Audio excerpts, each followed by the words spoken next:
جی نہیں مکان صحیح ہے بس. جی بسم الله الرحمن الرحيم. باب من جعل لأهل العلم أياما معلومة. وبه قال حدثنا عثمان بن أبي شيبة قال حدثنا جرير عن منصور عن أبي وائل قال كان عبد الله يذكر الناس في كل خميس فقال له رجل يا أبا عبد الرحمن لو وددت أنك ذكرتنا كل يوم. قال ما إنه يمنعني من ذلك أني أكره أن أهلكم وإني أتخولكم بالموعظة كما كان النبي صلى الله عليه وسلم يتخولنا بها مخافة السامة علينا. جی بسم اللہ الرحمن الرحیم. یہ بات ہے کہ استاذ کو، شیخ کو، بڑے کو چاہیے کہ وہ پڑھانے کے لیے اور دین سکھانے کے لیے، مسلمانوں کے سامنے مسائل بیان کرنے کے لیے ایک مخصوص وقت متعین کر لے. کل یہ بات ہوئی تھی کہ مسلمان کی زندگی کے لاہ عمل میں احکام کا فرق ہے. کچھ اعمال ایسے ہیں کہ وہ انسان کی مرضی پہ، انسان کی منشا پہ موقوف نہیں ہے. مثلا صلوات خمسہ، اس کی رکعات میں بھی فرق نہیں آتا ہے، اس کی تعداد میں بھی فرق نہیں آتا ہے، اس کے اوقات میں بھی فرق نہیں آتا ہے، ہیئت میں بھی فرق نہیں آتا. یہ ضروریات دین ہے.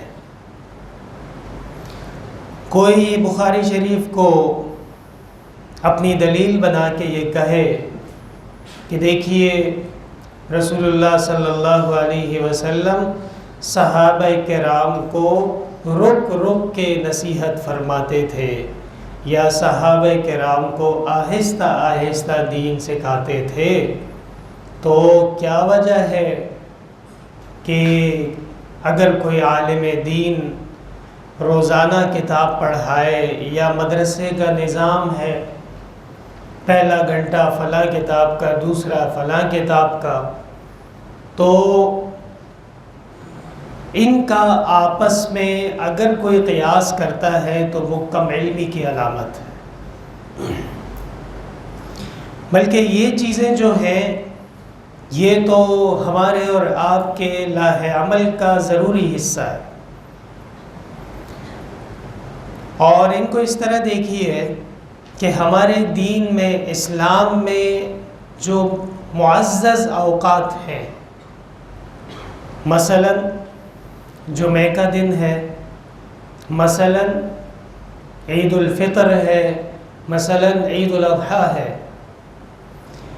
ان ایام میں چاہیے تو یہ تھا کہ چھٹی تھی تو دین اجازت دے دیتا کہ بس گھر پہ رہو، سوتے رہو، مزے کرو. فرمایا نہیں، اور دنوں میں 5 نمازیں اور اس دن میں 6 نمازیں پڑھنی.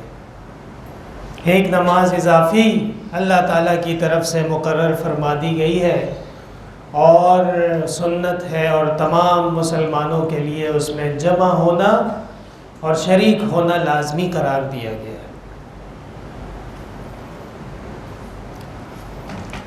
علامہ اقبال کا ایک شعر ہے اور انہوں نے فرمایا مکتب عشق کے انداز نرالے دیکھیے، مکتب عشق کے انداز نرالے دیکھیے، اس کو چھٹی نہ ملی جس نے سبق یاد کیا. سمجھ میں آئی بات؟ تو یہ تو ہمارا اور آپ کا کام ہے کہ آپ میں اور ہم میں جو سبق یاد کرے گا اللہ تعالیٰ اس کو دین کی خدمت کا موقع دیں گے، چھٹی نہیں ملے گی.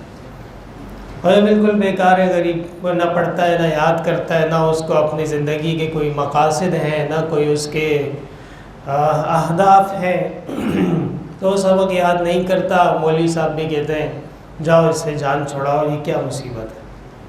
سمجھ میں آ رہی ہے بات؟ تو اس لیے ایسے بعض لوگ ہوئے ہیں کہ جنہوں نے یہ اعتراض کیا ہے کہ جی مدارس دینیہ میں جو نظام سبق ہے اور درس کے اوقات ہیں. کسی نے یہ ضرور اس پہ سوال کیا، اشکال کیا کہ کہیں یہ بدعت تو نہیں ہے. حضرت والد صاحب رحمۃ اللہ علیہ اس کا آسان جواب دیتے تھے کہ دیکھیے بدعت تو وہ کہلائے گی کہ ہم دعویٰ کریں کہ یہ سنت سے ثابت ہے، یا بدعت تو وہ کہلائے گی جسے ہم دین کا لازمی جز قرار دیں یا جس کے بغیر ہم دین کو ناقص قرار دیں. تو پہلی بات یہ ہے کہ یہ تو ہمارے اداروں کا نظام سبق ہے اور ہمارے اسلاف کے تجربات ہیں. صوفی جی یہی جواب آپ کو دینا پڑے گا جب آپ کے سامنے سوالات آئیں گے تبلیغی جماعت کے چلے کے حوالے سے روزے کے حوالے سے. سمجھ میں آ رہی ہے بات؟ چلہ تو ثابت ہے نا، وَإِذْ وَعَدْنَا مُوسَىٰ 30 لَيْلَةً ثُمَّ أَتْمَمْنَاهَا بِعَشْرٍ. اللہ تعالیٰ نے موسیٰ کو بلایا 30 دن کے لیے، پھر فرمایا اب 10 دن اور گزاریں گے، 40 دن ہو گئے. تو بہرحال یہ مسئلہ آپ کو میں اختصار کے ساتھ سمجھانا چاہ رہا ہوں کہ بدعت میں اور نظام زندگی میں بہت بڑا فرق ہے. وہ ان کے اوپر اعتراض بنتا ہے جو کہیں کہ جی جس نے جھنڈے نہیں لگائے وہ ابلیس کا ساتھی ہے. علیاذ باللہ. یہ کہاں سے ایمان کا دار و مدار جھنڈوں میں کب سے ہوا ہے؟ جس نے جلوس نہیں نکالا وہ جی بے ادب ہے، گستاخ ہے. ایمان کا دار و مدار جلوس پہ کب سے ہوا ہے؟ جس نے کہ الیکٹرک کی بجلی چوری کر کے چراغاں نہیں کیا وہ تو جی وہ اچھا آدمی نہیں ہے. تو ایمان اور نفاق کا معیار اب بجلی کی لائٹیں ہوا کرتی ہیں یا ایمان اور نظریہ اور اعتقاد ہوا کرتا ہے؟ ہمارا یہ دعویٰ نہیں ہے کہ کوئی مدرسے میں نہ آئے تو وہ اچھا مسلمان نہیں ہے. تمہارا یہ دعویٰ ضرور ہے کہ جو تمہاری بدعات میں تمہارے ساتھ نہیں ہوتے تم اس کو مسلمان نہیں سمجھتے ہو. اس لیے بدعت میں اور نظام زندگی میں بہت بڑا فرق ہے. سمجھ میں آئی بات؟ حضرت عبداللہ ابن مسعود رضی اللہ تعالی عنہ جلیل القدر صحابی ہیں، شیخ الصحابہ ہیں اور حدیث کے فقہ کے بڑے امام ہیں. حضرت کی یہ سنت مبارکہ تھی کہ وہ ہر جمعرات کو تقریر کرتے تھے، وعظ کرتے تھے. اللہ تعالیٰ نے ہمارے والد ماجد رحمۃ اللہ علیہ کو بھی یہ مقام عطا فرمایا کہ حضرت نے ابن مسعود رضی اللہ عنہ کی یہ سنت بھی مکمل فرمائی اور کم از کم 25 سال سے جامعہ احسن العلوم میں جمعرات کے دن آپ کو وعظ و نصیحت کی مجلس وہ ملے گی. اور یہ دیکھیے بخاری شریف میں عبداللہ ابن مسعود رضی اللہ عنہ کی روایت آپ کے سامنے. پھر کیا ہوتا ہے کہ کچھ لوگ آ جاتے ہیں، وہ کہتے ہیں کہ جی مولوی صاحب آپ ایک دن تقریر کرتے ہیں، آپ کو چاہیے آپ روزانہ تقریر کریں. یہی آدمی آپ کو پسوائے گا آگے جا کے، جو آپ سے کہے گا کہ جی ایک دن بڑا مزہ آیا، ضروری ہے کہ 4 دن 5 دن یہ مجلس ہونی چاہیے. سب سے پہلے یہی بھاگے گا آپ کی مجلس سے، لوگوں کی باتوں میں نہیں آنا ہے، بلکہ جناب رسول اللہ صلی اللہ علیہ وسلم کی سنت کی اتباع اس میں بھی ضروری ہے. بخل نہیں کرنا ہے، لیکن ایک نظام حیات ہوتا ہے، ایک نظام زندگی ہوتی ہے اور لوگوں کی اکتاہٹ یہ بڑا خطرناک چیز ہے. لوگوں کو دین کی طرف راغب کرنا ہے، لوگوں کو دین سے دور نہیں کرنا ہے. سمجھ میں آئی بات؟ اچھا جی، تو فرماتے ہیں فقال له رجل یا ابا عبد الرحمن، اے ابو عبد الرحمن.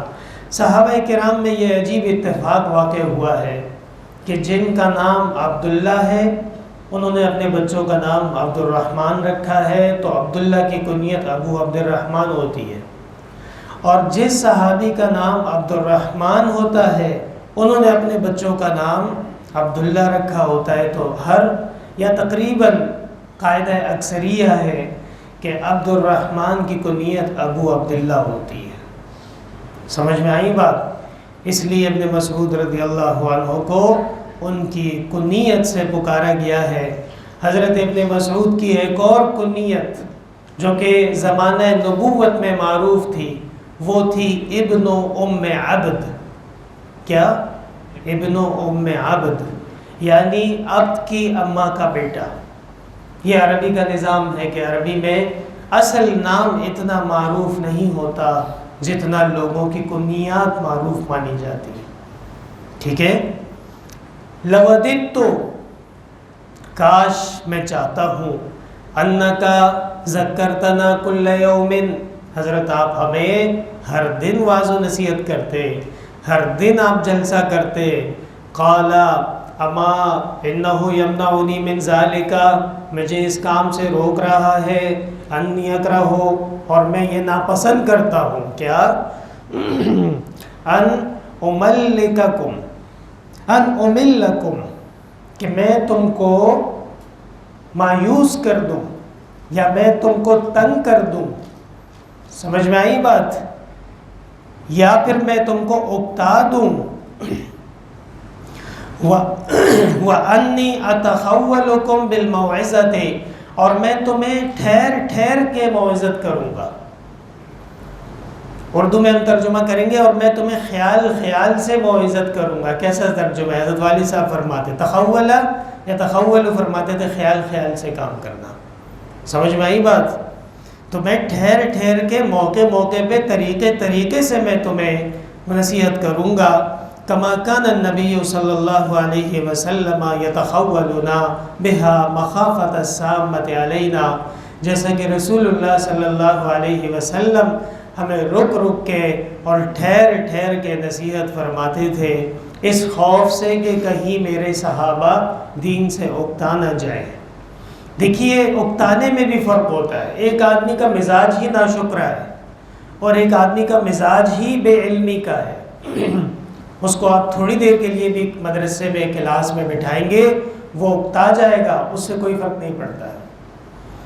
ہاں جو آدمی سنجیدہ ہے اور دین اور علم سیکھنا چاہتا ہے اور وہ دین کی طرف متوجہ ہے، آخر وہ بھی انسان ہے، اس کی بھی ضروریات ہیں اور اس کو بھی دین کے لیے آپ نے وقف کرنا ہے، محنت کروانی ہے، لیکن طریقے سے کہ کہیں بھاگ نہ جائے، خیر نہ لات خیر نہ الجا والا کام نہ ہو جائے. ہاں وہ کس طرح ہے؟ حضرت والد صاحب رحمۃ اللہ علیہ اپنے ایک استاذ کے بارے میں بتاتے تھے کہ میں نے ان کے ہاتھوں پہ کچھ نشانات دیکھے، عجیب و غریب نشانات تھے، لمبے لمبے، یعنی کسی نے چھری سے کاٹا ہو اس طرح. ایک دن استاذ سے پوچھا، حضرت جی یہ کیا ہوا ہے؟ استاذ نے کہا چھوڑو، تمہارا کیا کام ہے. کرتے کرتے بالآخر پتہ چلا کہ جی مجھے شوق ہوا تھا صرف پڑھنے کا. کیا پڑھنے کا؟ صرف. اور میرے علاقے میں صرف پڑھانے والا کوئی استاذ نہیں تھا. مجھے پتہ چلا کہ چھوٹا لاہور جانتے ہو؟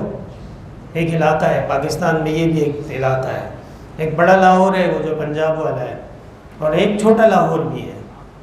ہاں یہ صوابی میں ہے، جہانگیرہ سے آدھے گھنٹے کے فاصلے پہ.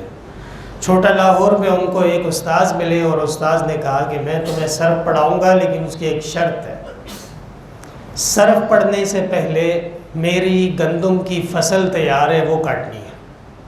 کیا خیال ہے؟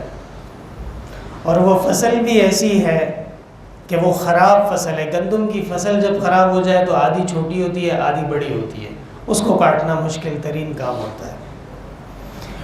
تو کہا ٹھیک ہے استاد جی کاٹیں گے. کدھر ہے وہ آپ کا جو درانتی ہوتی ہے، لور، پشتوں میں لور کہتے ہیں، لور کم دے ہوئے، لور سے کہ لاس باندھے کٹکاؤ، لور سے کیا کرنا ہے؟ ہاتھ سے کاٹو. کہا ادھر جو میں نے وہ گندم کی فصل ہاتھوں سے کھینچی ہے تو وہ میرے سارے ہاتھ جو ہے وہ کٹ گئے تھے، اس کے نشانات باقی. سمجھ میں آ رہی ہے بات؟ تو اس لیے علماء کرام کو بھی چاہیے کہ اپنے شاگرد اور اپنے تمام سلسلوں کو عدل کے ساتھ لے کے آگے بڑھیں، لیکن شاگردوں کو بھی چاہیے کہ وہ دین کے راستے میں ہر قسم کی قربانی سے دریغ نہ کریں. نامی کوئی بغیر مشقت نہیں ہوا، 100 بار جب عقیق کٹا تب نگی ہوا. اور حضرت والد صاحب شعر پڑھتے تھے، رشک نہ کرنا میری راحتوں پہ آج تم، ایک دور گزار آیا ہوں میں درد و ستم کا۔ یہ اللہ تعالیٰ کا نظام ہے، ان مع العسر یسرا، مشکلات آتی ہیں لیکن تسلی رکھو، اس کے بعد آسانی ہوگی۔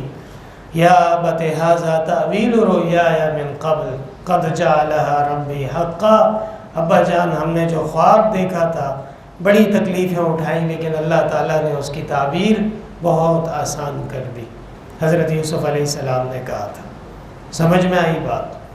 تو یہ باب ہے اس بارے میں کہ یہ بھی سنت سے ثابت ہے کہ اپنے شاگردوں کو، اپنے معتقدین کو، مسلمانوں کو دین سمجھایا جائے، لیکن طور طریقے سے، لحاظ کے ساتھ، اور اس میں مسلمانوں کی اکتاہٹ کا پہلو بھی نظر انداز نہ کیا جائے۔ جی وَإِنْ يَتَخَوَّلُكُمْ بِالْمَوْعِظَةِ كَمَا كَانَ النَّبِيُّ صَلَّى اللَّهُ عَلَيْهِ وَسَلَّمْ يَتَخَوَّلُونَ بِهَا مَخَافَةَ السَّامَةِ عَلَيْنَا باب من يريد الله به خيرا يفقهه في الدين وبه قال حدثنا سعيد بن عفير قال باب من يريد الله به خيرا يفقهه في الدين، یہ باب ہے کہ اللہ تعالیٰ جس کے بارے میں خیر کا فیصلہ فرما لیتے ہیں، سعادت کا فیصلہ فرما لیتے ہیں، اور بہتری کا فیصلہ فرما لیتے ہیں، کامیابی کا فیصلہ فرما لیتے ہیں، بلند درجات کا فیصلہ فرما لیتے ہیں، تو اللہ تعالیٰ اس بندے کو دین کی سمجھ عطا فرما دیتے ہیں۔ امام ابو حنیفہ رحمۃ اللہ علیہ سے پوچھا گیا تھا مل فقہ، فقہ کیا ہے؟ وہ معروف جواب، ایک تو وہ مصطلح تعریف ہے جو آپ جانتے ہیں، العلم بالاحکام الشرعیہ، التفصیلیہ المستدلہ، لیکن ایک تعریف یہ ہے کہ معرفت النفس ما لہا وما علیہا۔ فقہ کہتے ہیں کہ مسلمان جان لے کہ میرے لیے اللہ کی رضا کیا ہے اور میرے لیے اللہ کی طرف سے منع کردہ احکام کیا ہیں، اس کو پوری طرح جان لینا یہ فقہ ہے۔ اور یہ تعریف امام صاحب نے ایسی فرمائی ہے کہ پتھر کی لکیر ہے کہ پوری کی پوری فقہ آپ اٹھا کے دیکھ لیجئے اول سے آخر تک، تو آپ کو یہ بات سمجھ میں آئے گی کہ فقہ کا جو اصل غرض و غایہ ہے سعادت الدارین، دنیا و آخرت میں کامیابی۔ کیوں؟ اس لیے کہ عمل اللہ کی منشا کے مطابق ہوگا۔ اور فقہ کسے کہتے ہیں؟ عمل کرنے کو کہتے ہیں۔ فقہ کسے کہتے ہیں؟ عمل کرنے کے طور طریقے کو کہتے ہیں، اور فقہ عمل کے اسلوب کو کہتے ہیں۔ جناب رسول اللہ صلی اللہ علیہ وسلم نے بھی کیسے بلند و بالا مقام پہ فقہا کا ذکر کیا ہے، اور حضرت معاذ ابن جبل رضی اللہ تعالی عنہ کی وہ روایت، فَإِن لَمْ تَجِدْ قَالَ أَجْتَهِدُ بِرَأْيِي قَالَ الْحَمْدُ لِلَّهِ الَّذِي وَفَّقَ رَسُولَ رَسُولِهِ لِمَا يُحِبُّ وَيَرْضَى۔ اور اسی طرح آگے باب آ رہا ہے کہ اللہم علمہ الکتاب وفقہہ فی الدین۔ عبداللہ ابن عباس رضی اللہ تعالی عنہ کو جناب رسول اللہ صلی اللہ علیہ وسلم نے جو دعا دی، وہ دعا اس طرح تھی کہ اللہ ان کو کتاب سکھائیے اور ان کو دین کی سمجھ فقہ عطا فرما دیجئے۔ فقہ دین کے علم کا اعلیٰ مقام ہے، فقہ قرآن و حدیث کا عین خلاصہ، اور فقہ قرآن کریم اور حدیث کے احکام پہ عمل کرنے کو کہتے ہیں۔ ٹھیک ہے؟ بِأَنَّ النَّاسَ فِي فِقْهٍ عَيَالٌ عَلَى فِقْهِ الْإِمَامِ أَبِي حَنِيفَةَ فَلَعْنَةُ رَبِّنَا أَعْدَادَ رَمْلٍ عَلَى مَنْ رَدَّ قَوْلَ أَبِي حَنِيفَةَ۔ یہ نور العزاء کے مقدمے میں اس سے پہلے غالباً اشعار لکھے ہوئے ہیں۔ حضرت عبداللہ ابن المبارک اور امام ابو حنیفہ رحمہم اللہ دونوں کے الگ الگ قصائد ہیں، اور شعر اس طرح ہے بِأَنَّ النَّاسَ فِي فِقْهٍ عَيَالٌ عَلَى فِقْهِ الْإِمَامِ أَبِي حَنِيفَةَ۔ تمام لوگ فقہ میں اصل میں محتاج ہیں امام ابو حنیفہ کی فقہ کا، اور میں نے خود اپنی آنکھوں سے اس کا مظاہرہ دیکھا ہے۔ حنابلہ جب کسی اہم ترین فتویٰ میں آ جاتے ہیں تو وہ ہدایہ اور نہر اور بحر سے رجوع کرتے ہیں، شوافع جب ان کی اپنی کتابوں میں کوئی مستدل ان کو میسر نہ رہا ہو تو آخری سٹاپ اور آخری امید کیا ہوتی ہے؟ حنفیہ کی کتابیں ہوتی ہیں، اور مالکیہ بھی بارہا امام ابو حنیفہ کے مذہب پہ عمل فرماتے ہیں۔ تو امام شافعی رحمہ اللہ نے کہا لوگ تمام کے تمام فقہ میں امام ابو حنیفہ کے شاگرد ہیں۔ فلانت ربنا عداد رمل، اور خدا کرے کہ اس پہ ریت کی طرح لعنت برسے، علی من رد قول ابی حنیفہ، جو ابو حنیفہ کے اقوال کو رد کرتا ہے بحیثیت انکار کے۔ ورنہ ہمارے ائمہ آپس میں اختلاف ضرور ہے لیکن سب حق ہیں اور سب ہمارے محترم ہیں۔ باب من یرد اللہ بہ خیرا یفقہہ فی الدین، اللہ تبارک و تعالی جس کے بارے میں خیر کا فیصلہ فرماتے ہیں اور اس کو دین کی فقہ عطا فرما دیتے ہیں۔ جی وبه قال حدثنا سعيد بن عفير قال حدثنا ابن وهب عن يونس عن ابن شهاب قال قال حميد بن عبد الرحمن سمعت معاوية خطيبا يقول سمعت النبي صلى الله عليه وسلم۔ حضرت معاویہ رضی اللہ تعالی عنہ منبر پہ تشریف فرما تھے، قوم سے خطاب فرما رہے تھے اور حضرت نے یہ حدیث سنائی، سمعت النبی صلی اللہ علیہ وسلم یقول، میں نے آپ صلی اللہ علیہ وسلم کو سنا، آپ فرما رہے تھے من یرد اللہ بہ خیرا یفقہہ فی الدین، اللہ تعالیٰ جس کے بارے میں خیر کا فیصلہ فرما دیتے ہیں اسے دین کی سمجھ عطا فرما دیتے ہیں۔ وَإِنَّمَا أَنَا قَاسِمٌ وَاللَّهُ يُعْطِي، اور میں تو تقسیم کرنے والا ہوں، دین تو اللہ کی ہوتی ہے۔ کیا اصل میں اس طرح ہوا کہ جناب رسول اللہ صلی اللہ علیہ وسلم غنائم تقسیم فرما رہے تھے۔ کیا؟ غنائم، وَاعْلَمُوا أَنَّمَا غَنِمْتُم مِّن شَيْءٍ، اور غنیمت میں جب تقسیم ہوئی تو ایک شخص نے آپ صلی اللہ علیہ وسلم کے تقسیم پہ عدم اعتماد کا اظہار کیا اور کہنے لگا ما عدلتا، آپ نے عدل سے کام نہیں لیا، علیاذ باللہ واستغفر اللہ۔ آپ صلی اللہ علیہ وسلم پہ ناانصاف ہونے کی اس نے گمان قائم کیا اور آپ صلی اللہ علیہ وسلم پر ناگواری کے آثار ظاہر ہوئے۔ آپ نے فرمایا انما انا قاسم، میں تو صرف تقسیم کرتا ہوں، واللہ یعطی، اور تقسیم اصل میں حصہ کیسے ہوگا، دینے والا، عطا فرمانے والا اور مقرر کرنے والی ذات وہ اللہ کی ہے۔ حدیث شریف میں آتا ہے آپ صلی اللہ علیہ وسلم اس شخص سے ناراضگی کا اظہار فرمایا اور صحابہ نے کہا حضرت آپ اجازت دیں ہم اس کو قتل کر دیں، اس کی گردن اڑا دیں۔ آپ کی شان میں گستاخی کی اور آپ نے منع فرمایا، اور آپ نے اس طرح بھی کچھ تاریخ سے پتہ چلتا ہے کہ آپ نے اشارہ فرمایا کہ اگر یہ دجال ہے تو مسیح ابن مریم وہی اس کے لیے کافی ہے، اور اگر یہ دجال نہیں ہے تو چھوڑ دو، اس کو تمہارا کام نہیں ہے۔ تو جو شخص پیغمبر صلی اللہ علیہ وسلم کے اقوال پہ، آپ کے ارشادات پہ، آپ کے افعال پہ عدم اعتماد کا اظہار کرے گا، اس کا نتیجہ ایمان سے محرومی ہوگی، منافق ہوگا، اور عین ممکن ہے کہ وہ کافر مر جائے۔ ما کان لمؤمن ولا مؤمنۃ اذا قضى الله ورسوله امرا ان يكون لهم الخيرة من امرهم، جب اللہ اور اس کے رسول کوئی معاملہ طے فرما دیں اور اللہ اور اس کے رسول فیصلہ فرما دیں تو پھر کسی امتی کو یہ گنجائش نہیں ہے کہ وہ اس معاملے میں اپنی رائے اور اپنی خواہشات کا اظہار کرے۔ حضرت معاویہ رضی اللہ تعالی عنہ خلیفۃ المسلمین ہیں، حاکم شام ہیں، اور علماء کہتے ہیں کہ حضرت کی خلافت اور ملوکیت آپس میں ملی ہوئی ہے۔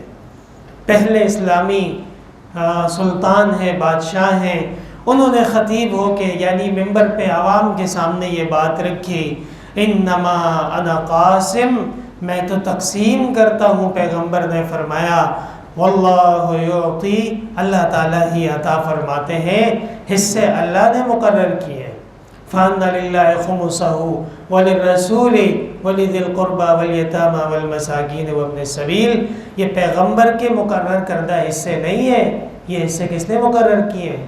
اللہ نے مقرر کیے۔ وَلَن تَزَالَ هَذِهِ الْأُمَّةُ قَائِمَةً عَلَى أَمْرِ اللَّهِ، اور یہ امت قائم رہے گی اللہ تعالیٰ کے دین پہ، لَا يَضُرُّهُم مَّن خَالَفَهُم، کوئی ان کو ضرر نہیں پہنچا سکے گا جو ان کے خلاف ہو، حَتَّى يَأْتِيَ أَمْرُ اللَّهِ، یہاں تک کہ اللہ کا فیصلہ آ جائے اور قیامت آ جائے اور حشر آ جائے اور دنیا کی عمر پوری ہو جائے اور زمین پگھل جائے، پہاڑ بادل بن جائیں، تب جا کے یہ تمام سلسلے ختم ہوں گے، ورنہ یہ جناب رسول اللہ صلی اللہ علیہ وسلم کا وعدہ سچا ہے کہ یہ دین اور یہ امت اس دین پہ عمل پیرا رہے گی، کمزور ہو یا مضبوط ہو، لیکن دین والے ہر حال میں موجود رہیں گے یہاں تک کہ اللہ تعالیٰ کی طرف سے فیصلہ آ جائے۔ سمجھ میں آئی بات؟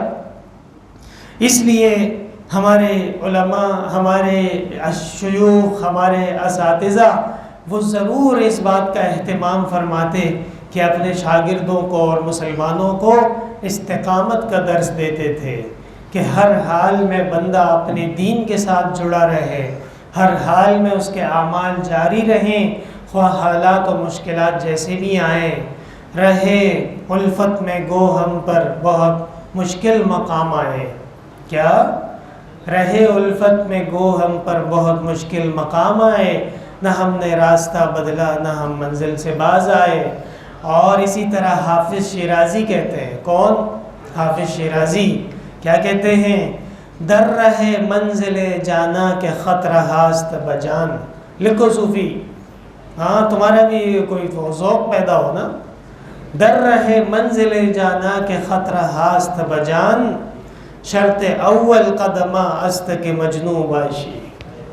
سمجھ میں آ رہی ہے بات؟ یہ حافظ بہت بڑے آدمی ہیں، اور حافظ کا علم، حافظ کی عقل و دانائی، بڑے بڑے جو ہمارے دین کے علماء ہیں وہ اس سے تعارف رکھتے ہیں۔ ہمارے کتب خانے میں حافظ کی عجیب عجیب دیوان موجود ہیں، مختلف علاقوں کے چھپے ہوئے، اس میں ایسے بھی ہیں جس میں سونے اور چاندی کی لکھائی موجود ہے۔ دیوان حافظ بہت بڑے آدمی ہیں، وہ کہتے ہیں در رہے منزل جانا کے خطرہ ہاست بجان، شرط اول قدمہ است کے مجنو باشی۔ منزل جانا تک جانے کے لیے خطرے بہت ہیں، لیکن اس کے لیے شرط یہ ہے لا یضرہم من خالفہم، جیسے بھی ہوا چلے، جیسے بھی موسم ہو، لیکن تمہاری پرواز کو وہ متعین نہ کریں، متاثر نہ کریں۔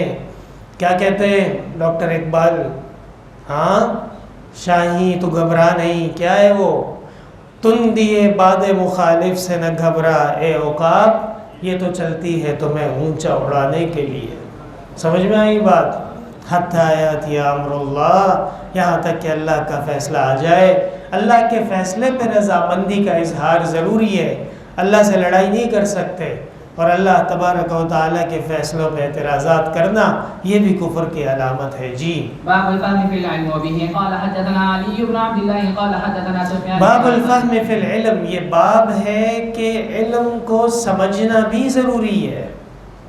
ہاں ہمارے اور آپ کے ہاں اکثر ایسے دیکھا جاتا ہے کہ جی بس بیٹھے ہوئے ہیں، استاذ نے کیا پڑھایا اللہ جانے، اور امتحان کی رات کو کوئی شرح اٹھا کے جلدی جلدی رٹا لگا لیا اور کر آ کے کسی طرح مدرسے سے نکل گئے، چلو بھائی جان چھوٹی ہے، بہت غلط بات ہے۔ بلکہ ان اللہ تعالی یحب اذا عمل احدکم عملا ان یحسنہ، اللہ تعالیٰ بہت پسند فرماتے ہیں کہ تم میں سے کوئی جب عمل کرے تو وہ عمل پوری کوشش کے ساتھ کرے، بھرپور کرے، اچھے طریقے سے کرے۔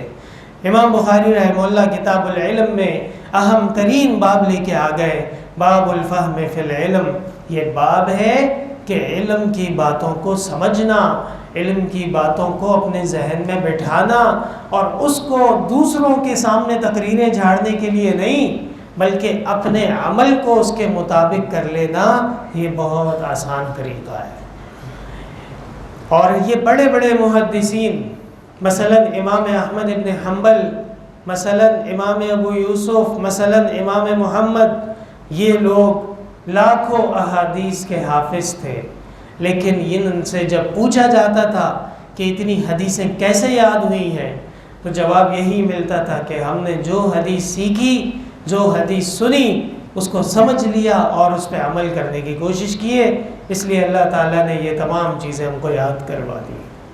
سمجھ میں آئی بات؟ جی پڑھو۔ وبه قال حدثنا علي بن عبد الله قال حدثنا سفيان قال قال ابن ابي نجيح عن مجاهد قال صحبت ابن عمر الى المدينه فلم اسمعه يحدث عن رسول الله صلى الله عليه وسلم۔ بالکل، یہ عبداللہ ابن عمر رضی اللہ تعالی عنہ بہت جلیل القدر صحابی ہیں، آپ صلی اللہ علیہ وسلم کے کم عمر اور نوجوان جان نثاروں میں سے ایک، اور ان کے شاگرد ابن نجیح فرماتے ہیں کہ میں مدینہ سے مکہ، اسی طرح ہے نا، الی المدینہ، میں مدینہ کی طرف چلا، فلم اسمعہ، میں نے نہیں سنا عبداللہ ابن عمر کو یحدث عن رسول اللہ صلی اللہ علیہ وسلم الا حدیثا واحدہ، پورا راستے میں، کتنا راستہ ہے؟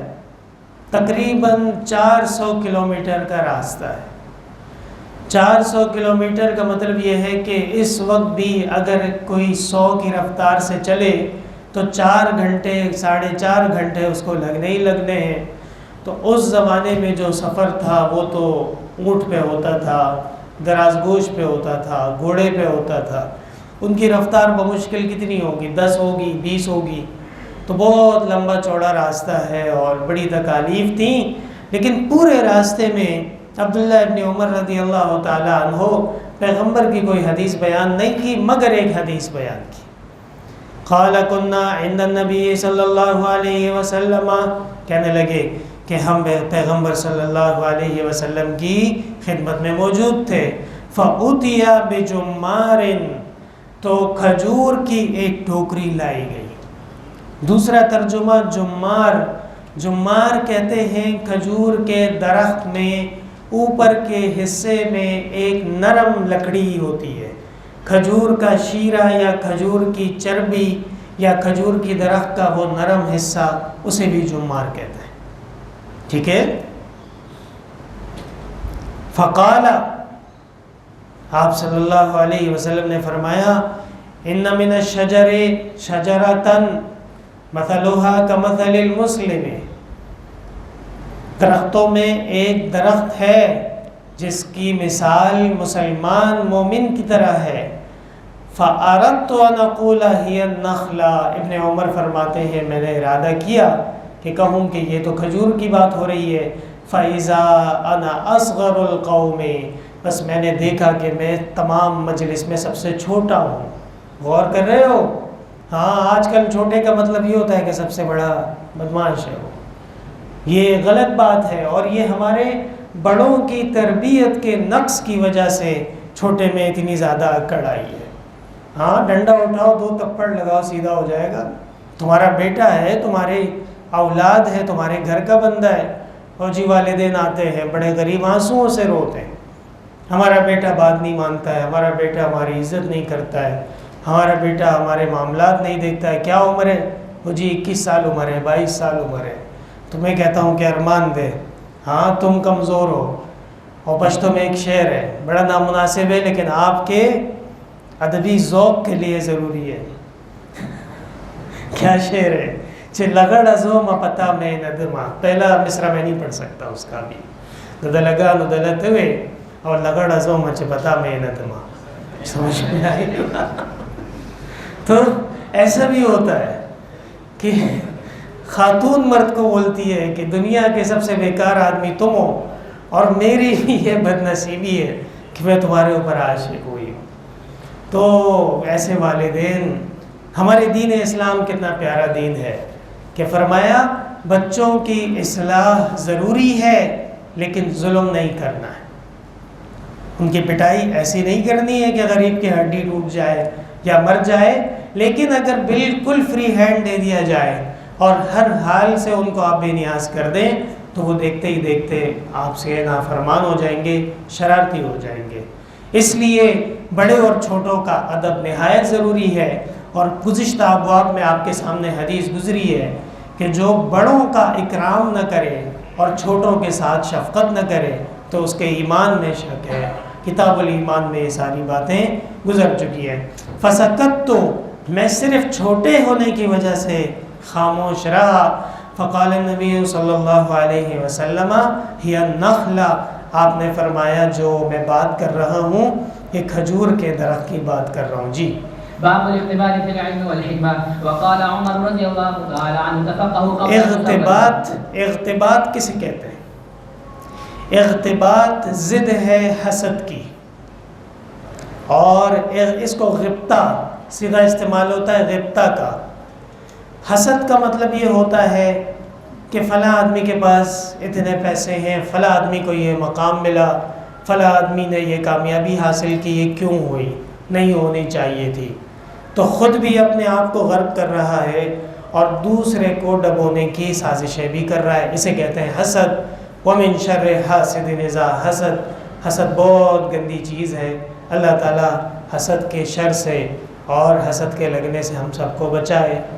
اسی طرح ایک کیفیت یہ ہوتی ہے کہ جی مولوی صاحب نے پڑھ لیا، سند حاصل کر لی، کاش کہ میں بھی کر لیتا۔ قرآن کا حافظ ہو گیا، کاش کہ میں بھی حافظ ہو جاتا۔ اور یہ علمی درجات طے کر رہا ہے، کاش کہ میں بھی طے کر لیتا۔ یہ حسد نہیں ہے، یہ کیا ہے؟ یہ غبطہ ہے۔ پشتو میں کہتے ہیں سیالی کول۔ کیا؟ سیالی کول۔ اور اردو میں کہیں گے دیکھا دیکھی میں شوق پیدا ہونا۔ کیا؟ دیکھا دیکھی میں شوق پیدا ہونا کہ بھئی فلاں مسلمان اتنا بہترین عمل کر رہا ہے تو میں بھی کاش اس کی طرح عمل کر لوں۔ یہ بھی علم کا ایک بہت بڑا باب ہے۔ جس کسی کو غبطہ کا جذبہ نہیں اٹھتا اور وہ علم میں آگے بڑھنے کی کوشش نہیں کرتا، اس کا علم ترقی نہیں کرے گا۔ اور قدیم زمانے میں طالب علم کو ماذا تقول کہتے تھے، پتہ ہے آپ کو کیا کہتے تھے؟ ماذا تقول۔ طالب علم کا مطلب یہ ہوتا تھا کہ وہ اپنے اساتذہ سے پوچھتا تھا۔ اس طرح باقاعدہ کتابیں، مجلسیں، اٹھنا بیٹھنا یہ نہیں ہوتا تھا۔ طالب علم سوالات لے کے آتے تھے، استاذ اس کے جوابات دیتے تھے، تو طالب علم کو کیا کہتے تھے؟ ماذا تقول۔ اسی طرح غالباً امام راضی نے لکھا ہے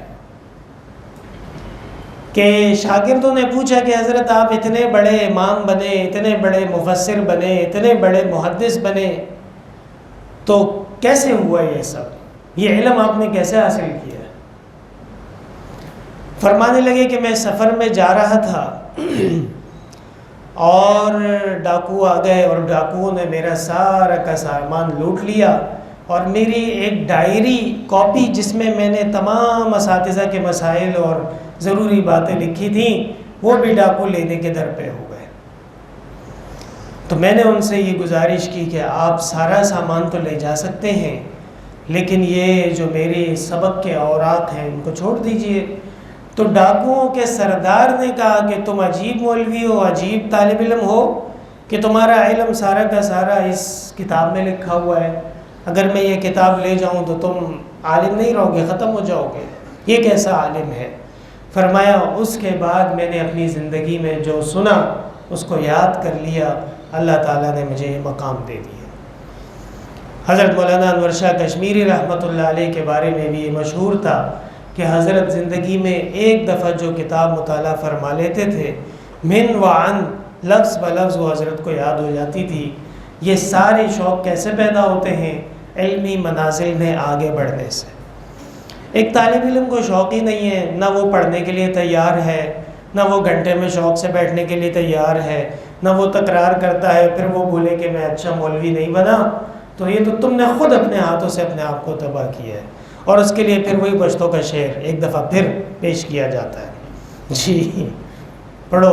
وقال عمر رضی اللہ تعالی عنہ تفقهوا قبل ان تسودوا۔ ہاں، تفقهوا قبل ان تسودوا، دین سیکھ لو، ہوشیار ہو جاؤ، بات کو سمجھنے کی صلاحیت پیدا کر لو اور تمام کے تمام دین پہ دسترس حاصل کر لو۔ قبل ان تسودوا، قبل اس کے کہ تم کو سردار بنایا جائے، قبل اس کے کہ تم قوم کے امام بنو، قبل اس کے کہ تم قوم کے قائد بنو، قبل اس کے کہ تمہارے ذمے پہ قوم کے مسائل پیش آ جائیں، اس سے پہلے تفقہو، فقہ حاصل کر لو۔ جی قال ابو عبد الله وبعد ان تسودوا قال ابو عبد اللہ وبعد ان تسودوا، امام بخاری فرماتے ہیں کہ اس کا یہ مطلب نہیں ہے کہ بس سردار بن گئے تو کتابیں ساری دریا میں ڈال دی بس۔ حضرت عمر نے کہا قبل ان تسودوا، فرمایا اس کا مطلب یہ ہے کہ پہلے پوری تیاری کرو، اور جب مقام پہ پہنچ جاؤ تو وہ علمی سفر جاری رہنا چاہیے، اس علمی سفر کو ختم نہیں کرنا۔ اور 90 سال 95 سال کے شیخ الحدیث، 50 سال سے بخاری پڑھانے والے حضرت مولانا سلیم اللہ خان صاحب رحمۃ اللہ علیہ اپنے طلباء کو یہ نصیحت کرتے تھے ختم بخاری کے دن کہ تم لوگ اب کتابیں پڑھنے کے قابل ہوئے ہو، یہ نہ سمجھنا کہ کوئی بہت بڑے علامہ فہامہ بن کے آپ لوگ یہاں سے نکل رہے ہیں۔ تو حضرت جب 90 سال کی عمر میں یہ کہہ رہے ہیں تو پھر کون ہوتا ہے ایک عام آدمی جو کہے کہ جی میں نے سب کچھ سیکھ لیا ہے، وہ تو بہت بری بات ہو جائے گی۔ تو امام بخاری رحمہ اللہ فرماتے ہیں وَبَعْدَ أَن تُسَوَّدُوا، بعد اس کے بھی کہ تم ذمہ داریاں سنبھال چکے ہو۔ جی وقد تعلم اصحاب النبي صلی اللہ علیہ وسلم بعد كبر سنهم، ہاں جناب رسول اللہ صلی اللہ علیہ وسلم کے اصحاب وہ بڑی عمر میں بھی سیکھتے تھے۔ حضرت عمران ابن حسین اور اسی طرح حضرت سعد ابن ابی وقاص، حضرت کے بڑے بڑے عمر کے صحابہ بھی موجود ہیں۔ حضرت عبداللہ ابن ام مکتوم، وہ تو باقاعدہ پیغمبر سے مسئلہ پوچھنے آئے تھے جب عبس و تولی نازل ہوئی۔ تو یہ غلط بات ہے کہ پڑھنے کی عمر ہوتی ہے، کوئی عمر نہیں ہوتی پڑھنے کی۔ ایک مشہور عاقل گزرا ہے عرب میں، اسے احنف کہتے ہیں، میرے خیال میں احمد کے بیٹے کا نام بھی احنف ہے۔ ہاں احنف کے سامنے یہ بات کی گئی کہ جو چھوٹی عمر میں پڑھا ہے تو گویا کہ پتھر پہ لکھا گیا ہے۔ کیا؟ پتھر پہ لکھا گیا ہے، اور بڑی عمر میں جو پڑھا ہے گویا کہ پانی پہ لکھا گیا ہے۔ فردہ احنف نے یہ بات رد کی اور کہنے لگا ان الکبیر اکبر فقہا، کیا؟ ان الکبیر اکبر فقہا ولکنہ مشغول قلبا، بڑی عمر والا عقل میں بہت زیادہ ہوتا ہے لیکن اس کا دل وہ بٹا ہوا ہوتا ہے۔ ہو جی ابھی بچے آ رہے ہیں، ابھی جا رہے ہیں، ابھی یہ کام کرنا ہے، ابھی گھر کے لیے پیسے کمانے ہیں، اور نہ جانی کیا کچھ کرنا ہے۔ تو احنف کا یہ جواب آپ نے یاد رکھنا ہے، ان الکبیر اکبر فقہا ولکنہ مشغول قلبا، کہ جو بڑی عمر والا ہوتا ہے اس کی عقل پوری ہوتی ہے۔ دلیل جناب رسول اللہ صلی اللہ علیہ وسلم پہ قرآن کریم کا نزول وہ آپ کی عمر کے 40 برس گزرنے کے بعد ہوا ہے۔ اسی طرح تمام انبیاء کرام اور مرسلین اللہ تعالیٰ ان کو آسمانی احکام اور عنایات وہ عمر کا ایک خاص حصہ گزرنے کے بعد عطا فرماتے تھے۔ اس لیے یہ بات غلط ہے کہ بڑی عمر میں کوئی پڑھ نہیں سکتا ہے، بلکہ بڑی عمر میں پڑھنے والا زیادہ اچھا پڑھتا ہے، لیکن بشرط یہ کہ اس کا دل ایک طرف متوجہ ہو اور وہ امام میں وہ حضرت ابراہیم علیہ السلام کی طرح حنیف بن جائے۔ کیا بن جائے؟ یکسو ہو جائے تو بات سمجھ میں آتی ہے۔ جی وبه قال حدثنا حميدي قال حدثنا سفيان قال حدثنا اسماعيل بن ابي خالد على غير ما حدثنا الزهري قال سمعت قيس بن ابي حازم قال سمعت عبد الله بن مسعود رضي الله تعالى عنه قال قال النبي صلى الله عليه وسلم لا حسد الا في جی قال النبی صلی اللہ علیہ وسلم لا حسد الا فی اثنین، کوئی حسد نہیں ہونا چاہیے مگر دو چیزوں میں۔ صوفی جی ذرا غور کیجئے گا، امام بخاری نے باب قائم کیا ہے باب الاختباط، اور حدیث شریف میں لفظ آ رہا ہے حسد کا۔ شارحین نے یہاں یہ وضاحت کی ہے کہ یہاں پہ حدیث میں اگرچہ الفاظ حسد کے ہیں لیکن ہم ترجمہ اس کا غبطہ سے کریں گے، اور امام بخاری کا منشا باب سے بالکل واضح ہے۔ تراجم آپ جانتے ہیں امام بخاری کے دعوی ہوتے ہیں، تو دعویٰ آپ کے سامنے ہے۔ فرمایا کہ پیغمبر کے الفاظ وہ مسلمان امت کو سمجھانے کے لیے ہیں، آسان فہمی کے لیے ہیں۔ اب اس کی جگہ غبطہ کیا جائے تو غبطہ تو احسن العلوم کے فضلاء کو پتہ ہے نا، ہر ایک کو تو نہیں معلوم کہ غبطہ کیا چیز ہے، لیکن پڑھا لکھا آدمی اس کا ترجمہ اس طرح کرے گا کہ نہیں ہے دیکھا دیکھی میں ایک دوسرے سے آگے بڑھنا الا فی اثنتین، مگر دو چیزوں میں، حسد کا ترجمہ نہیں کرنا، ورنہ امام بخاری کے منشا کے خلاف ہو جائے گا، مناسب نہیں رہے گا۔ مسئلہ سمجھ میں آیا؟ جی۔ لا حسد الا فی اثنتین، رجل آتاہ اللہ مالا فسلطہ رجل آتاہ اللہ مالا، وہ آدمی جس کو اللہ تعالیٰ نے حلال ذرائع سے مال دیا ہو، فسلطہ علی ہلکتہ فی الحق، اور وہ اپنے مال کو خرچ کرتا ہو حق کی امداد میں۔ اللہ تعالیٰ نے اگر کسی کو ایسے مقامات دیے ہوں، ایسے مراتب دیے ہوں، تو یہ مال یہ انسان کے لیے مشکلات کا باعث بھی بنتا ہے۔ جتنا زیادہ مال ہوگا اتنے زیادہ سوال جواب ہو جائیں گے، جتنا زیادہ مال ہوگا اتنی زیادہ روح نکلنے میں تکلیف ہوتی ہے انسان کے مال کی محبت کی وجہ سے، اور جتنا زیادہ مال ہوتا ہے اتنا ہی زیادہ پریشانی کی حالت ہوتی ہے۔ اور شیخ سعدی رحمہ اللہ ایک شعر پر کہتے ہیں، اور ترجمہ اس کا اس طرح ہے کہ یہ دنیا بھی عجیب تماشا ہے کہ نہ ہو تو بھی آدمی پریشان ہے، اور اگر بہت زیادہ ہو تو بھی اس کے پیر زنجیروں سے بن جاتے ہیں۔ سمجھ میں آ رہی ہے بات؟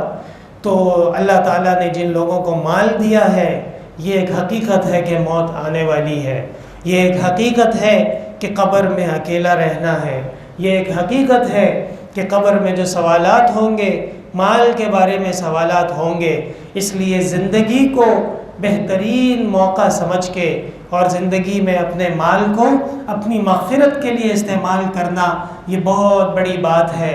اور اللہ نے جس مسلمان کو اس طرح مال دیا ہو کہ وہ اپنے مال کو اللہ کے دین کے لیے خرچ کرے، طلباء کے لیے خرچ کرے، مدارس دینیہ کے قیام کے لیے خرچ کرے، مساجد کے آباد کاری کے لیے خرچ کرے، اساتذہ اور شیوخ کی ضروریات کو پوری کرنے کے لیے خرچ کرے، جناب رسول اللہ صلی اللہ علیہ وسلم فرماتے ہیں وہ آدمی قابل رشک ہے۔ کیا ہے؟ قابل رشک ہے۔ اور جو ان راستوں پہ نہیں چلے گا تو پھر اس کے لیے یا ایھا الناس انتم الفقراء الی اللہ، لوگوں تم سب کے سب فقیر ہو، یہ تمہارے مال وال یہ ساری چیزیں زندگی میں لگ پت جاتا ہے۔ جب آدمی کو کینسر ہو جاتا ہے اور اسپتال پہنچ جاتا ہے، اکاؤنٹ میں 1 ارب روپے پڑے ہوئے ہیں، لیکن بچا لو ٹھیک کر لو نہیں کر سکتے۔ سمجھ میں آ رہی ہے بات؟ اس لیے اللہ تعالیٰ ہمیں آپ کو حلال مال عطا فرمائے جو اللہ کی دین میں ہم خرچ کریں۔ جی۔ وَرَجُلٌ آتَاهُ اللَّهُ الْحِكْمَةَ فَهُوَ يَقْضِي بِمَا وَيُعَلِّمُهَا۔ وَرَجُلٌ آتَاهُ اللَّهُ الْحِكْمَةَ، حکمہ کا ترجمہ ہم فقہ سے کریں گے، اور وہ آدمی جس کو اللہ نے دین کی سمجھ دی ہو، وہ آدمی جس کو اللہ تعالیٰ نے قرآن کریم کا علم، احادیث نبویہ کی سمجھ اور فقہاء اور ائمہ کرام کے استدلالات، یہ ساری چیزیں جب وہ سمجھے گا فَهُوَ يَقْضِي بِهَا، وہ اس کے ذریعے سے فیصلے کرے گا، مشکل ترین حالات میں بچ جائے گا شیطان اور ابلیس کے حملوں سے، اور بہترین عمل کر کے آگے بڑھے گا۔ یہ دونوں قابل رشک ہیں۔ غبطہ کا ایک ترجمہ آپ نے رشک بھی کرنا ہے۔ کیا؟ رشک۔ جی۔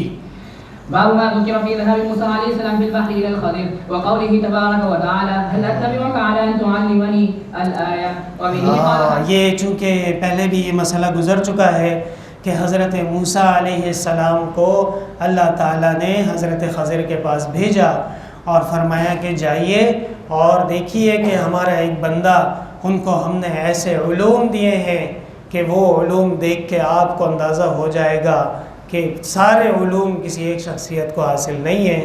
امام بخاری رحمہ اللہ فرماتے ہیں باب ما ذکر فی ذهاب موسیٰ فی البحر الی الخضر، یہ باب ہے کہ حضرت موسیٰ علیہ السلام خضر سے ملنے گئے تھے سمندر کی طرف، وقولہ تبارک و تعالی هل اتبعک علی ان تعلمنی، میں آپ کی اتباع کروں گا اس شرط پہ کہ آپ مجھے علم سکھائیں گے۔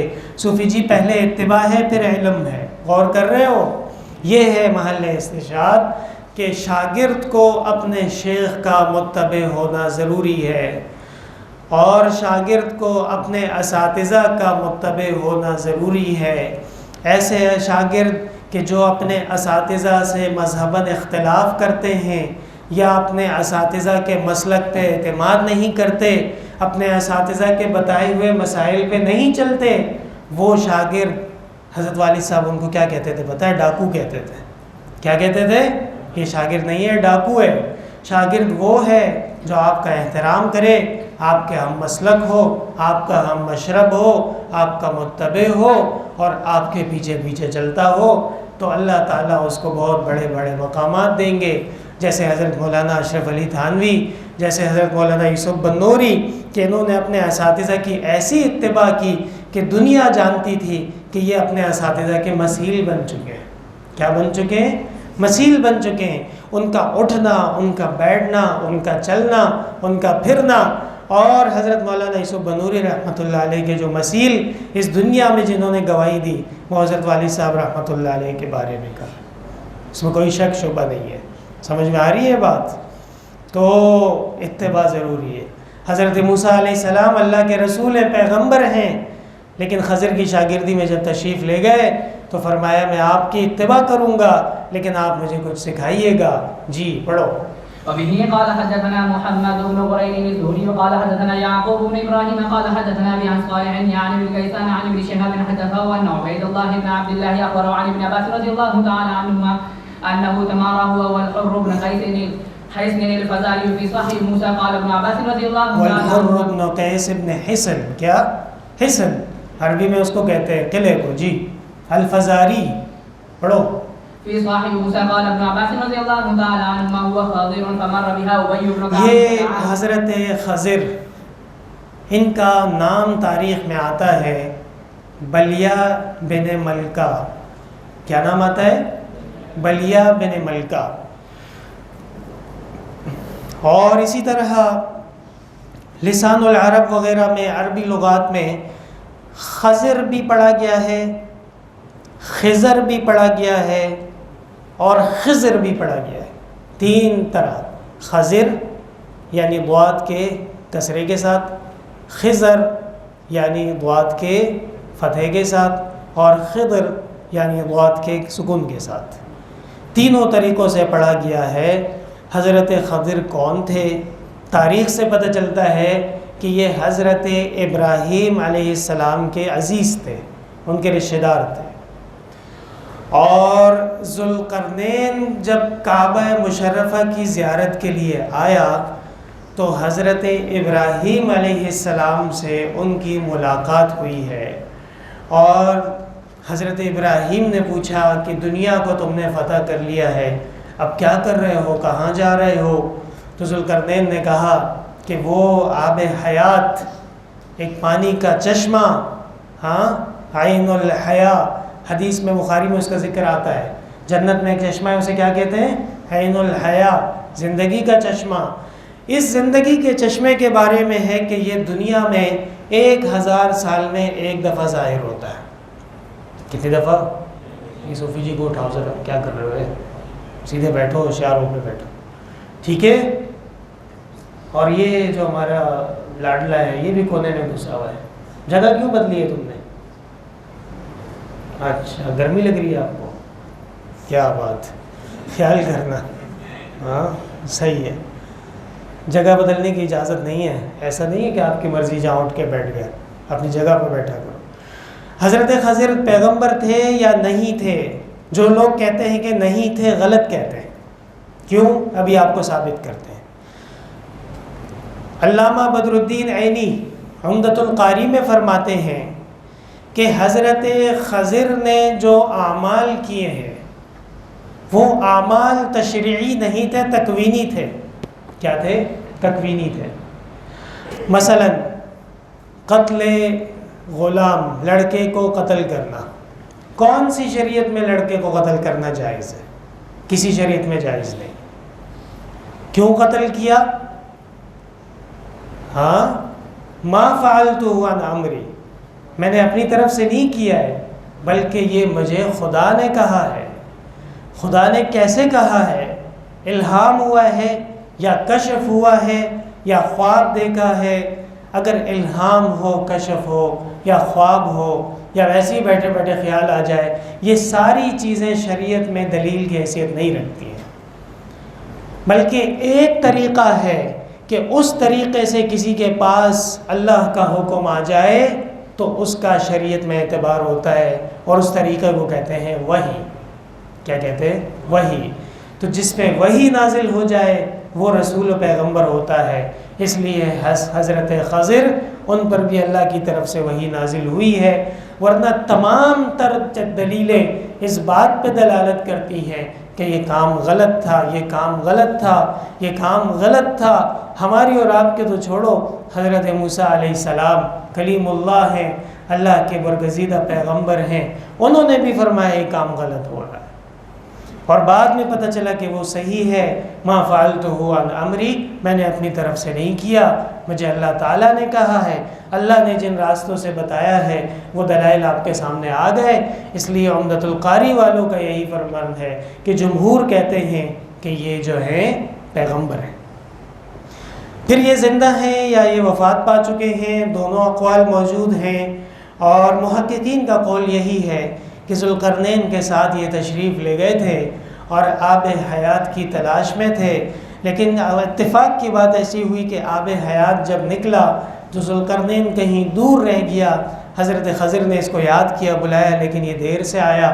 حضرت خضر نے خود وہ پانی استعمال فرمایا، اللہ تعالیٰ نے اس میں اللہ کے حکم سے ایسا اثر ہو گیا کہ وہ طویل عرصے تک دنیا میں زندہ رہیں گے۔ صحیح ہے، اور یہ باتیں ایسے ہوا میں نہیں ہیں۔ فارسی کے ایک بہت بڑے شاعر اور ادیب گزرے ہیں، شیخ نظامی۔ کون؟ شیخ نظامی۔ شیخ نظامی نے اپنے دیوان میں تمام معاملات کا ذکر کیا اور پھر فرمایا ہے کہ اگر آدمی نا اہل ہو، کیا؟ تنگ دست ادیب یا تنگ دست نصیب، اس طرح فرمایا ہے، تنگ دست نصیب چرا فائدہ می دارد شیخ کامل۔ اگر کسی کا نصیب چھوٹا ہو یا کسی کے اعمال کم ہو تو شیخ اور رہبر کامل اس کو کوئی فائدہ نہیں دیتا ہے۔ کہ خضر تشنمی آورد سکندر را، کہ خضر سکندر کو پیاسا واپس لے کے آئے۔ سمجھ میں آئی بات؟ اس لیے حضرت خضر کے بارے میں یہ کچھ مختصر تعارف آپ کو معلوم ہونا ضروری ہے۔ جی پڑھو۔ فمر بهما أبي بن كعب فدعاه ابن عباس رضي الله تعالى عنهما فقال إني تماريت أنا وصاحبي هذا في صاحب موسى الذي سأل موسى السبيل إلى لقيه هل سمعت النبي صلى الله عليه وسلم يذكر شأنه؟ قال نعم سمعت النبي صلى الله عليه وسلم يقول بينما موسى في ملأ من بني إسرائيل جاءه رجل فقال هل تعلم أحدا أعلم منك؟ قال موسى لا، فأوحى الله إلى موسى بلى عبدنا خضر فسأل موسى السبيل إليه فجعل الله له الحوت آية وقيل له إذا فقدت الحوت کیا إذا فقدت الحوت فارجع فإنك ستلقاه۔ ہاں حضرت جی، مچھلی پہ نظر رکھیے گا۔ کیا؟ مچھلی پہ نظر رکھیے گا، اور جب مچھلی چلی جائے تو وہیں پہ حضرت خضر کو تلاش کیجیے گا۔ حضرت موسیٰ علیہ السلام کیا کرتے تھے کہ سمندر کے کنارے کنارے چلتے تھے اور مچھلی کو دیکھتے تھے کہ پانی میں کوئی مچھلی ہے، بس وہ مچھلی نظر آ جائے تو کام ہو جائے گا۔ اپنے برتن میں جو مچھلی تھی اس کی طرف توجہ نہیں تھی، مچھلی کہاں ڈھونڈ رہے تھے؟ پانی میں۔ پڑھو، فرج فکان یتبع اثر الحوت فی البحر، دیکھ رہے ہو حضرت موسیٰ علیہ السلام سمندر میں مچھلیوں کو غور غور سے دیکھ رہے تھے۔ جی پڑھو۔ فقال لموسى فتاه أرأيت إذ أوينا إلى الصخرة فإني نسيت۔ ہاں، اچانک خادم نے ایک نیا کارنامہ کیا۔ خادم نے بولا حضرت جی وہ جو ہم مچھلی لے کے آئے تھے نا وہ میں بھول گیا۔ ارے کدھر بھول گئے؟ وہ جو ہم چٹان کے پاس رکے تھے وہاں پہ مچھلی بھول گئے۔ کہا یہی تو مچھلی ہے جس کی مجھے تلاش ہے، اور میں سمندر میں ڈھونڈ رہا ہوں، وہ تمہارے ٹفن کے اندر سے نکلی۔ جی۔ وما أنسانيه إلا الشيطان أن أذكره قال ذلك كنا نبغي فارتد على آثارهما قصصا فوجدا خضرا فكانت من شأنها ما قص الله تعالى في كتابه۔ جی پڑھو پڑھو پڑھو۔ باب قول النبي صلى الله عليه وسلم اللهم علمه الكتاب۔ وبه قال حدثنا أبو معمر قال حدثنا عبد الوارث قال حدثنا خالد عن إكرمة عن ابن عباس رضي الله تعالى عنهما قال ذمني رسول الله صلى الله عليه وسلم ضمني سواد صحیح پڑھو۔ ہاں تم بھی پانی پتی بن گئے ہو۔ کیسے پڑھو گے؟ ضاد اذرا سے علیا اور زبان کا کنارہ جب آپس میں ملا لو گے تو پھر ضاد ادا ہوتا ہے۔ ہاں پڑھو۔ جمال القرآن کے مخارج یاد نہیں ہیں آپ کو؟ جی۔ وقال اللهم علمه الكتاب۔ پڑھو پڑھو پڑھو پڑھو، کافی ہے، یہ بہت ضروری بات ہے، پڑھ لو پھر آگے چل۔ پڑھو پڑھو، شاباش، وہی حدیث ہے، پڑھو۔ باب متى يسمع سماع الصغير. وبه قال حدثنا اسماعيل قال حدثني مالك عن ابن شهاب عن عبيد الله بن عبد الله بن عتبة عن عبد الله بن عباس رضي الله تعالى عنهما قال اقبلت راكبا على حمار اتاني وانا يومئذ قد ناهرت الاحتلام. ہاں، حمار اتان میں گدی پہ بیٹھا تھا. کیا حمار اتان انسا، اتان کون سی گدی؟ جو مؤنث ہو. جی.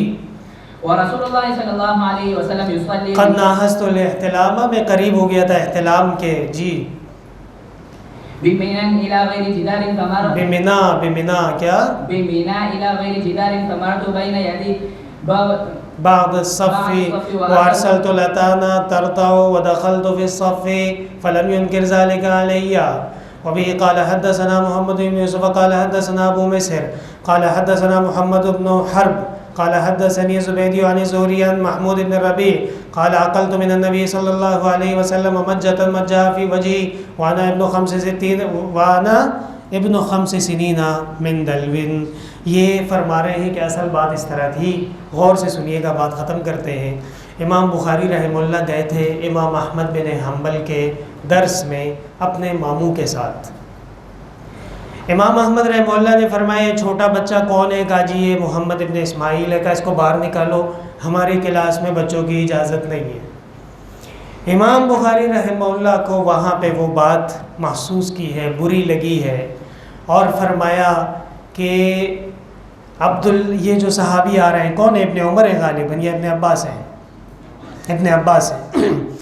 ابن عباس چھوٹی عمر میں گدی پہ سوار ہو کے منا کی مجلس میں پیغمبر کی مجلس میں شریک ہو رہا ہے. اس کو پیغمبر نے مجلس سے نہیں نکالا تو امام احمد نے مجھے مجلس سے کیوں نکالا ہے؟ یہ بات آپ کے سامنے بیان کرنا چاہتے ہیں. پھر اسی طرح ایک اور صحابی ہیں، وہ کہتے ہیں مجنی رسول اللہ صلی اللہ علیہ وسلم مجتن. اس طرح ہوا تھا کہ یہ صحابی یتیم تھے، غریب، صرف والد تھے ان کے، باقی کوئی رشتہ دار نہیں تھے. اور صحابی جب پیغمبر کی خدمت میں آتے تھے تو بچے کو ساتھ لے آتے تھے. کیا کرتے تھے؟ خوش نصیبی تھی. تو آپ صلی اللہ علیہ وسلم نے ایک دن منہ میں پانی بھرا اور پھر اس پانی سے اس کے اوپر چھڑکاؤ کیا. اس کو کہتے ہیں مجہ.